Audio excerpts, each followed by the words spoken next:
I've always tried to approach ministry and pastoring from, let's find the space that can work that others aren't dealing with. It goes all the way back to when Bishop Brazier made the decision that was crazy back in the 70s of eliminating praise and testimony before the beginning of Sunday worship service. That was revolutionary. He even shared with us in ministers' meetings how some people said, if you do that, I'm going to leave the church. He told, well, I don't really want you to go. But a part of being a visionary is to move forward with what God is telling you. Obviously, there's going to be opposition. That is one of the key reasons that church started taking off. Now, his integrity, character, the hand of God, all that obviously plays a role. But that very practical thing was huge. And it was huge because people didn't know what time church really started. And you had these long testimonies of people that you could quote before they get up. I thank and praise God for everything that's in my life.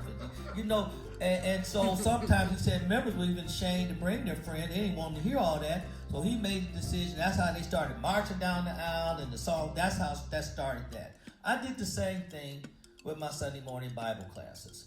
We had 8 classes teaching the same adult curriculum. I worked with Moody Bible Institute to put together continuing education unit credits that people would get from Moody. I had by far the largest Sunday school in the Apostolic Church of God. 100 people. There would be waiting lists. Why? It was different. And people were going to get something at the end of the class that they weren't getting any other. They were going to get an actual certificate from Moody's. This is where we are now. Victory started with the same type of thinking because God brought that kind of thinking and creativity here to the southern suburbs with how we approach church. Karina helped me this a long time ago because I've always been an illustrator. Sometimes I didn't think it was good. And Karina would make the comment since I've been on television since 2003. She's like, Dad, don't nobody do that but you. Now they all need not be good. We own that. But it has become to define the ministry. I'm now the prop preacher, the illustrator. Now that's how God has worked with me. I tell the other pastors and leaders, you got to find your gift and your calling and your uniqueness. Everyone's uniqueness is different. Otherwise, it wouldn't be unique. But my point is, here is another time that I'm excited about. I'm excited because I'm seeing that God's getting ready to do some incredulous things at this church because I believe we're one of maybe the few churches that are not just laying around doing nothing, waiting for the church doors to reopen and thinking everything is going to be the same.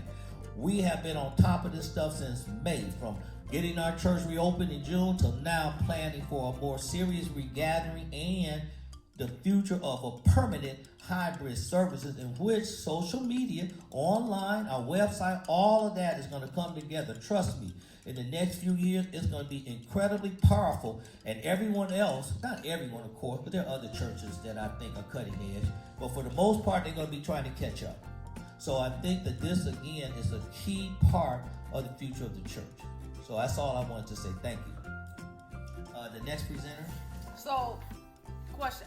Questions. Go right. Well, wait a minute. Did I see your hand up? Or No, that's all right. All right, go ahead. So I'll take the wisdom of the group. I thought I would go next because the next 3, website, admin, and finance, kind of go together. What do you guys think? We don't care. They don't care. It hurts quick. I'd say this group is so easy to work with. And mine is quick. Anybody need a 5-minute quick break?